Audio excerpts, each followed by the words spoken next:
Thân chào cả nhà, không nên xem chùa đâu đó. Nhớ đăng ký, like, comment để ủng hộ team nha. Ngày tận thế bùng phát, gió tuyết bắt đầu thổi, nhiệt độ giảm xuống âm 5-10 độ. Nhưng tôi lại ngồi ở nhà uống rượu vang đỏ. Bên nồi lấu, đột nhiên bạn trai cũ Mao Bất Phàm gửi tin nhắn đến. Lý Phàm, chúng ta đừng cãi nhau nữa. Bên ngoài lạnh quá, em mau đến đón anh về đi. Đọc tin nhắn của Mao Bất Phàm, tôi cầm điện thoại lên, chụp nồi lẩu và rượu vang đỏ gửi cho anh ta. Giây tiếp theo, Mao Bất Phàm liền trả lời, vừa hay anh cũng muốn ăn lẩu, em làm tốt lắm. Nể tình biểu hiện của em cũng không tệ, anh sẽ tha thứ cho em, mau đón anh về đi. Với hành sáu tự cho mình là đúng của Mao Bất Phàm, tôi chỉ cười. Muốn ăn à? Tôi có đổ đi cũng không cho anh. Lý do tôi làm như vậy là vì tôi đã tái sinh trở lại. Kiếp trước, tôi nhất thời mềm lòng, đã đón cả nhà Mao Bất Phàm về, sau đó bị họ giết hại dã man. Sau khi xác nhận mình đã tái sinh, tôi lặng lẽ ngồi dậy, cố gắng không phát ra tiếng động, để không đánh thức người đàn ông này. Nhìn người đàn ông vẫn đang ngủ, tôi có vô số ý nghĩ muốn giết chết hắn. Nhưng bây giờ tận thế vẫn chưa đến, tôi không thể bốc đồng, tôi phải chuẩn bị cho tận thế. Tích trữ một lượng lớn thực phẩm, nước và thuốc. Ngoài những vật tư này, tôi sẽ cải tạo nhà thành một căn nhà an toàn cho mình. Nhớ lại kiếp trước, mặc dù căn biệt thự tôi ở vẫn khá chắc chắn, nhưng vẫn chưa an toàn. Dù không có sự tàn nhẫn giết hại của Mao Bất Phàm, nhưng tận thế đến cũng là khởi đầu của loạn thế. Sự xấu xí của bản chất con người sẽ phóng đại vô hạn. Lâu dài, khó tránh khỏi sẽ có những tên côn đồ cực đoan cướp vật tư của tôi. Nên tái sinh trở về, ngoài việc trả thù Mao Bất Phàm, tôi còn phải cải tạo căn nhà. Một ngôi nhà đảm bảo an toàn cho tôi trong tận thế. Người đầu tiên tôi liên lạc là bạn bè làm việc ở ngân hàng. Vừa gọi, tôi đi thẳng vào vấn đề luôn. Thế chấp tất cả tài sản dưới tên tôi thì khoản vay tối đa là bao nhiêu? Bạn tôi sửng sốt vì câu hỏi của tôi, bèn quan tâm hỏi, cậu kinh doanh thất bại à? Hay là bị người ta bắt cóc rồi? Không đúng, cậu không có người thân, cậu là trẻ mồ côi. Tôi lời nói nhảm với cậu ấy, liền trực tiếp nói, cậu chỉ cần cho tôi biết kết quả là được. Có lẽ là do nghe được trong giọng nói của tôi không đúng lắm, biết chắc chắn tôi đang cần tiền gấp. Sau khi đánh giá ngắn gọn tất cả tài sản của tôi, cậu ấy nói, ít nhất 300 tỷ, nhưng tôi sẽ cố gắng giúp cậu giành được 360 tỷ. Ta lắc đầu nói, không cần đâu, tôi muốn lấy tiền nhanh nhất có thể. Dù sao 7 ngày nữa, tận thế sẽ đến. Chờ cậu kiếm thêm 60 tỷ nữa, hại tôi bỏ lỡ thời gian tích trữ hàng tốt nhất mất. Đây chắc chắn là lựa chọn tồi tệ nhất. Người bạn này của tôi chắc nghĩ tôi gặp phải chuyện gì đó khó khăn, nên mới cần tiền gấp như vậy. Cuối cùng không hỏi gì mà nói thẳng, được, tôi sẽ cố gắng hết sức. Ngày mai tôi giúp cậu diệt tiền. Nhận được câu trả lời này, tôi cũng hài lòng cúp máy. Nhưng vừa cắp mê chưa lâu, Mao Bất Phàm lại gọi đến. Tôi thấy cuộc gọi từ Mao Bất Phàm, trong lòng liền có cảm giác ghê tởm, chỉ muốn mau chặn anh ta. Nhưng tôi chưa thể làm thế. Dù sao cũng không có lý do gì để chặn anh ta. Tôi đã chọn nghe máy. Sao lâu như vậy em mới nghe máy? Tôi đè nén cảm giác ghê tởm trong lòng, điều chỉnh lại giọng nói theo cách thường nói chuyện với anh ta, trả lời. Xin lỗi anh nhé, sáng nay công ty xảy ra chút chuyện, em phải quay lại xử lý. Mao Bất Phàm không tò mò chuyện gì đã xảy ra với công ty tôi, cũng không có hứng thú hỏi, chỉ lạnh lùng nói, giờ em đến Bách Hóa Thiên Hồng ngay đi, anh vừa nhìn trúng một bộ đồ. Em qua trả tiền giúp anh đi. Nói xong cũng không cho tôi cơ hội nói gì mà trực tiếp cúp máy. Nghe tiếng bíp phát ra từ điện thoại, sự chán ghét của tôi với Mao Bất Phàm đã lên đến cực điểm. Nhưng tôi vẫn đến cửa hàng Bách Hóa Thiên Hồng. Không phải tôi đến vì Mao Bất Phàm mà là vì muốn tích trữ vật tư. Cửa hàng Bách Hóa Thiên Hồng là lựa chọn tốt nhất. Đến cửa hàng Bách Hóa Thiên Hồng, Mao Bất Phàm liền gọi điện giục tôi. Em đến chưa thế? Anh đợi em cả nửa ngày rồi. Nhân viên phục vụ, con tưởng anh không đủ tiền mua bộ này đó, như vậy anh mất mặt lắm. Tôi cũng không nói gì nhiều, chỉ đáp lại, vâng, em sắp đến rồi. Mao Bất Phàm khinh thường nói, em nhanh lên đi, anh không muốn ở đây nữa. Đổi lại là tôi trước đây, chắc chắn sẽ chạy đến giúp anh ta thanh toán, nhưng giờ tôi sẽ không như vậy nữa. Cho nên tôi không thèm để ý đến lời Mao Bất Phàm nói, mà đi thẳng về hướng trung tâm mua sắm. Lý do tôi đến cửa hàng Bách Hóa Thiên Hồng là vì đây là trung tâm mua sắm lớn nhất. Còn 7 ngày nữa, kỳ băng hà tận thế sẽ đến, tôi phải nhanh tay tích trữ hàng hóa. Đến trung tâm mua sắm, tôi trực tiếp tìm giám đốc. Khi tôi nói muốn mua 30 tỷ đồ dùng sinh hoạt và 30 tỷ thực phẩm, mắt giám đốc phát sáng. Anh ta hứa sẽ nhanh chóng sắp xếp giao hàng. Tôi để lại địa chỉ biệt thự, yêu cầu họ phải giao hàng trong vòng 7 ngày. Ra khỏi cửa hàng, đúng lúc gặp Mao Bất Phàm đi qua cửa. Hắn thấy tôi xuất hiện, liền xông lên và hét vào mặt tôi. Em đi đâu thế? Để anh đợi lâu như vậy. Tôi lạnh lùng nhìn anh ta. Em đi làm việc. Bộ đồ đó anh tự trả tiền đi. Mao Bất Phàm không ngờ tôi lại trả lời như vậy. Cũng ngây ra một lát, 3 giây sau, Mao Bất Phàm định thần lại, lập tức chỉ vào tôi và hét lên. Lý Phàm, em điên rồi à? Dám nói chuyện với anh như vậy? Anh muốn chia tay với em. Tối nay anh sẽ chuyển về nhà sống. Đừng mơ anh sẽ về. Nghe được lời nói của Mao Bất Phàm, trong lòng tôi rất vui. Trước đây, Mao Bất Phàm thích dùng chuyện chia tay để níu giữ tôi. Cuối cùng tôi phải tặng những món quà đắt tiền. Anh ta mới chịu tha thứ cho tôi. Lần này nghe Mao Bất Phàm nói muốn chia tay, tôi thực sự rất phấn khích. Sợ giây tiếp theo anh ta sẽ đổi ý. Tôi dứt khoát nói. Được, chia tay ngay. Ai hối hận sẽ không được chớt toàn thây. Nói xong tôi liền quay người đi, để lại Mao Bất Phàm đứng yên tại chỗ. Sau khi trở về, tôi ném hết đồ của Mao Bất Phàm ra ngoài cửa. Nửa tiếng sau, tôi nghe thấy tiếng Mao Bất Phàm ở ngoài cửa. Đến chiều tối, mẹ của Mao Bất Phàm gọi điện đến.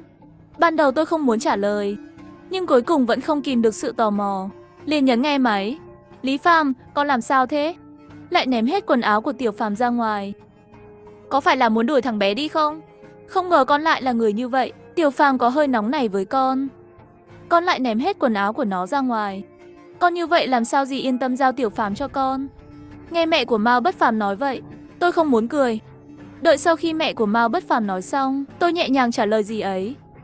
Dù sao dì cũng không yên tâm giao đứa con trai quý giá của dì cho con. Giờ con cũng đã chia tay với anh ta rồi, dì cũng không cần lo lắng nữa. Bọn con sẽ không liên lạc với nhau nữa. Đầu bên kia nghe xong lời tôi nói, con định nói gì đó thì bị tôi cúp máy. Sau đó, dì ta liên tục gọi cho tôi đã trực tiếp chặn dì ta. Tôi được tái sinh trở lại mấy ngày trước khi tận thế cực lạnh đến. Theo trí nhớ của tôi, tận thế cực lạnh đến, nhiệt độ bên ngoài thấp nhất là hơn âm 200 độ. Vì vậy, để chống lại nhiệt độ thấp này, tôi sẽ xây sửa nhà thành một ngôi nhà an toàn. Tôi đã tìm một công ty chuyên cải tạo nhà. Sau một cuộc trò chuyện đơn giản, bên kia đã đại khái biết được mục đích của tôi. Nhưng khi tôi nói yêu cầu chi tiết về việc cải tạo biệt thự, bên kia lại sửng sốt. Đầu tiên, tôi sẽ làm bức tường dày bên ngoài ngôi nhà, gia cố đến mức có thể chống lại đạn pháo và lắp đặt kính chống đạn, thiết lập nhiều không gian ẩn và lối thoát. Cuối cùng, tôi sẽ biến tầng hầm của mình thành một kho chứa thực phẩm. Bên trong biệt thự phải có hệ thống phát điện, đảm bảo bản thân ở trong băng tuyết cũng có thể phát điện để sưởi ấm. Sau khi nghe nhu cầu của tôi, người giám đốc vốn còn đang tươi cười kia liền trực tiếp đóng băng biểu cảm. 3 giây sau mới bình tĩnh lại. Cô Lý, lượng cải tạo lần này của cô hơi lớn. Hơn nữa cô cũng yêu cầu phải hoàn thành trong vòng 5 ngày. Tôi em là hơi khó. 90 tỷ khó khăn anh tự nghĩ cách khắc phục. Đây không phải là vấn đề tiền bạc, khối lượng công việc này thực sự hơi lớn. Tôi phải đảm bảo chất lượng. Mong cô hiểu cho. 120 tỷ. Cái này, tôi sẽ tự nghĩ cách. Nhưng 5 ngày thì vật liệu có hơi khó. 150 tỷ. Được, cô Lý. Tôi đảm bảo sẽ hoàn thành trong 5 ngày. 5 ngày này tôi không ngủ cũng sẽ giúp cô làm xong. Cuối cùng chúng tôi vui vẻ ký hợp đồng xây dựng. Tôi đã đặt cọc 60 tỷ. Tôi không quan tâm đến số tiền này. Sau ngày tận thế, tiền là thứ ít giá trị nhất trên thế giới này. Chỉ có vật tư mới là vua trong tận thế. Trong vài ngày tiếp theo, tôi đã đi khắp nơi để tích trữ hàng hóa. Bên ngân hàng cũng rất mạnh. Ngày thứ 3, người bạn đó của tôi liên lạc với tôi, đã duyệt tất cả các khoản vay và chuyển vào tài khoản của tôi. Với số tiền này, tôi đã tích trữ được rất nhiều. Việc cải tạo biệt thự cũng rất thuận lợi. Công ty này đúng là cũng có chút thực lực. Vào ngày chúng tôi ký hợp đồng, bên kia tiện cho một xe vận chuyển vật liệu đến. Đầu tiên, họ lợp thêm tấm thép dày cho tất cả bức tường bên ngoài biệt thự. Tôi nhìn vào độ dày của những tấm thép này, trong lòng thầm yên tâm hơn rất nhiều. Nhưng ngay lúc này, hàng xóm lại tìm đến. Người phụ nữ thanh mảnh mặc áo 2 giây, đập cửa rất lớn. Sau khi mở cửa, cô ta liền liếc tôi một cái, hơi cay nghiệt. Sửa nhà ầm. Còn để cho người ta ngủ nữa không? Chồng tôi làm ca đêm, làm lỡ việc nghỉ ngơi của anh ấy thì sao? Tôi rất tức giận nói. Xin lỗi nhé, tôi đã cố gắng chọn giờ hành chính để sửa nhà rồi. Sau 10 giờ sáng, trước 6 giờ tối. Phiền cô thông cảm chút. Người phụ nữ lườm tôi. Phía sau cô ta là một người đàn ông to lớn với khuôn mặt đầy đặn, biểu cảm hung dữ. Cô có hiểu tiếng người không thế? Ban ngày tôi phải ngủ bù, cô cứ ầm như vậy thì sao tôi ngủ được? Tôi kiềm chế đáp. Vậy phải làm sao?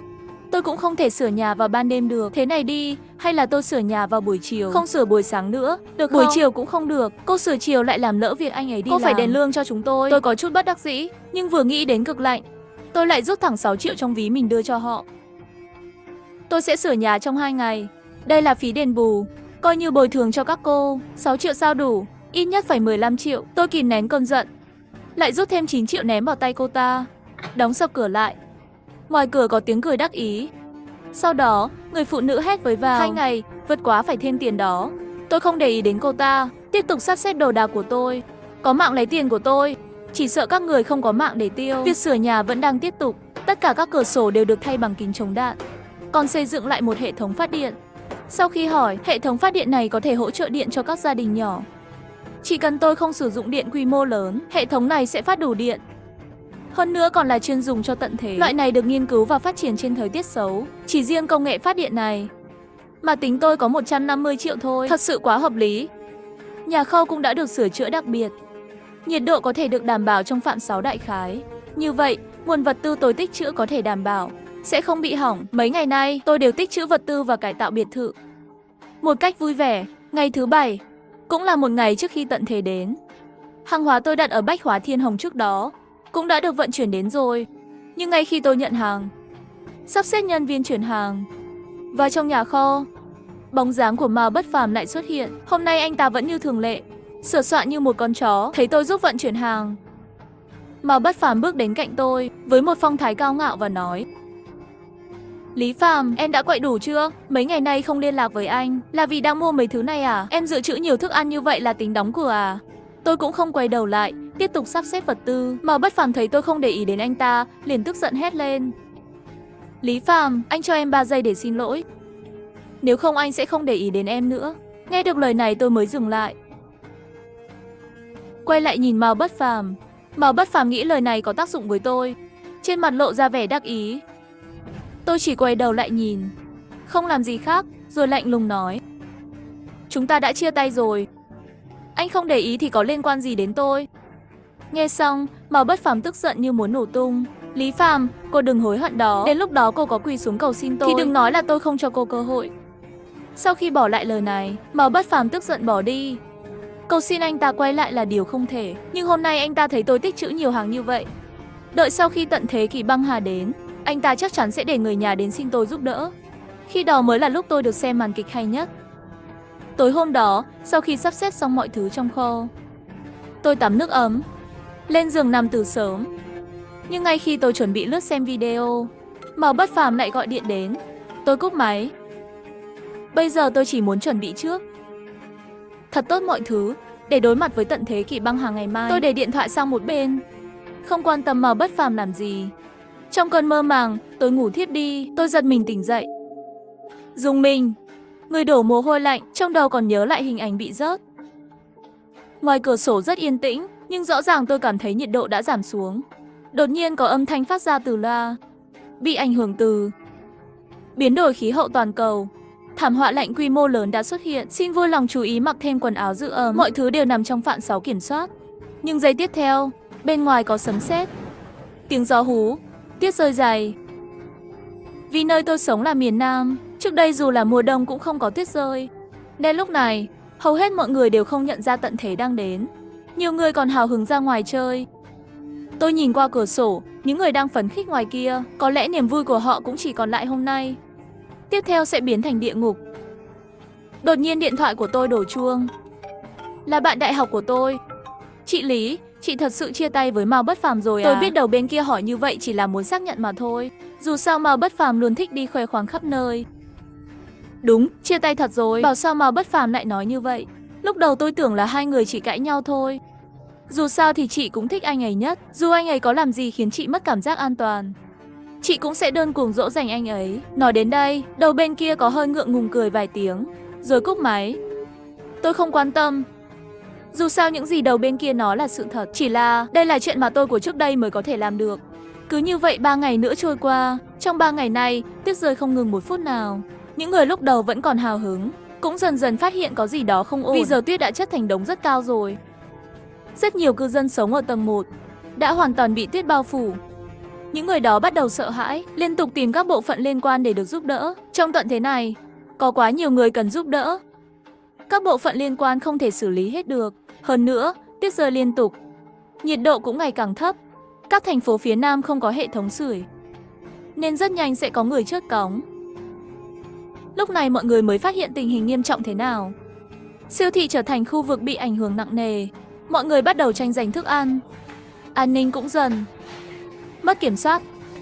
Nhưng ngay lúc này, tôi đang ngồi ở nhà ăn lẩu, bỗng nhận được tin nhắn từ Mao Bất Phàm. Chúng ta đừng cãi nhau nữa, bên ngoài lạnh quá, em mau qua đón anh về đi. Đọc tin nhắn từ Mao Bất Phàm, tôi cầm điện thoại lên chụp nồi lẩu vừa làm xong, rồi gửi ảnh cho anh ta. Giây tiếp theo, Mao Bất Phàm liền trả lời, vừa hay anh đang muốn ăn lẩu, em lại làm xong rồi, nể tình biểu hiện của em tốt, anh sẽ tha thứ cho em, mau qua đón anh về đi. Với hành sáu tự cho mình là đúng của Mao Bất Phàm, tôi chỉ cười. Muốn ăn à? Có đổ đi cũng không cho anh. Giây tiếp theo, Mao Bất Phàm lại gửi cho tôi với giọng đầy thảo mai. Việc này khiến tôi càng chắc chắn về lúc đầu mình đã mù như thế nào. Mặc dù Mao Bất Phàm là kiểu đàn ông tôi thích. Tuyết rơi liên tục 7 ngày sau, cuối cùng cũng dừng lại vào sáng ngày thứ 8. Trong trí nhớ của tôi, lúc này trên đường phố, địa ngục trần gian mới bắt đầu. Sau 7 ngày tuyết rơi dày đặc, trên đường phố đã có rất nhiều thây thể chớt cóng. Số lượng những thây thể này quá nhiều, không thể dọn dẹp được. Những người còn có thể đi được cũng bắt đầu đi tìm thức ăn. Nhưng ngay lúc này, lại có người lén lút quanh quẩn trước cửa nhà tôi.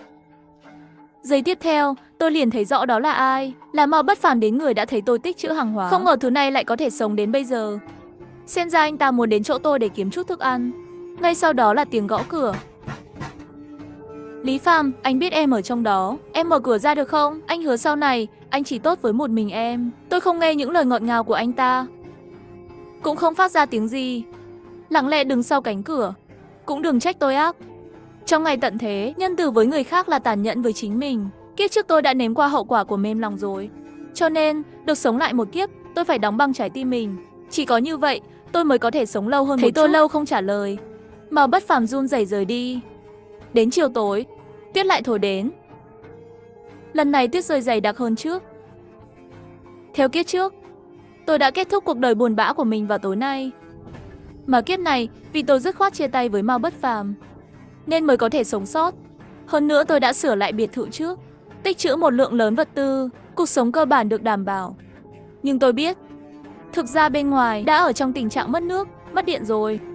Gió tuyết lớn như vậy, nhiều người sẽ chót sau đêm nay. Thực ra tôi cũng rất tò mò, tận thế kỷ băng hà này sẽ kéo dài bao lâu? Sau tận thế, điều gì sẽ xảy ra với thế giới này? Ước gì có thể thấy ngày này đến. Tất nhiên là tôi phải sống được đến ngày này. Trận bão tuyết này không kéo dài lâu, chỉ sau một ngày đã dừng lại. Vào buổi sáng, khi bão tuyết ngừng, tôi đang ngủ thì nghe thấy tiếng ai đó ngoài cửa. Tôi lặng lẽ đến sau cửa, phát hiện Mao Bất Phàm và người nhà đang ở ngoài cửa. Nhìn thấy cảnh này, không khỏi làm tôi nhớ lại kiếp trước. Mao Bất Phàm cũng vậy, xuất hiện trước mặt tôi cùng gia đình, muốn tôi thu nhận họ. Giây tiếp theo, khuôn mặt Mao Bất Phàm chế nhạo tôi lại hiện lên trong đầu, khiến cơ thể tôi liên tục run rẩy, mà Mao Bất Phàm thì không ngừng đập cửa lớn. Lý Phàm, anh biết sai rồi, anh có lỗi với em, đã rất lâu anh không có gì ăn rồi, mau cho anh vào đi. Mẹ của Mao Bất Phàm cũng hét phụ. Tiểu Phàm, Tiểu Mao đã nhận lỗi với con rồi. Bên ngoài lạnh quá, con thật sự nhẫn tâm để Tiểu Mao chịu khổ sao? Nghe tiếng hét của họ, tôi chỉ có thể im lặng. Đến giờ, trong hoàn cảnh này, lại qua đây nhận lỗi cũng có thể cao cao tại thượng như vậy. Xem ra đến giờ anh ta vẫn còn cảm thấy chỉ cần bản thân cúi đầu chút, tôi sẽ trở thành con chó liếm chân trung thành đó. Nhưng tôi chỉ bình tĩnh nói với Mao Bất Phàm, xin lỗi nhé, chúng ta đã chia tay rồi, anh đi đi. Nghe tôi nói vậy, Mao Bất Phàm ngây người tại chỗ. Lúc đầu anh ta còn gào lên gọi tôi, nhưng sau đó thấy tôi không có phản ứng gì, anh ta đã hoàn toàn tuyệt vọng. Tôi thấy họ bất chấp bão tuyết từ từ rời đi. Tôi nghĩ anh ta sẽ không sống được bao lâu trong cơn bão này. Sau này, tôi không có tin tức gì về Mao Bất Phàm nữa. Sau 3 tháng hoành hành, trận bão tuyết này đã dừng lại. Vì tôi đã tích trữ đủ vật tư, nên có thể thuận lợi sống sót.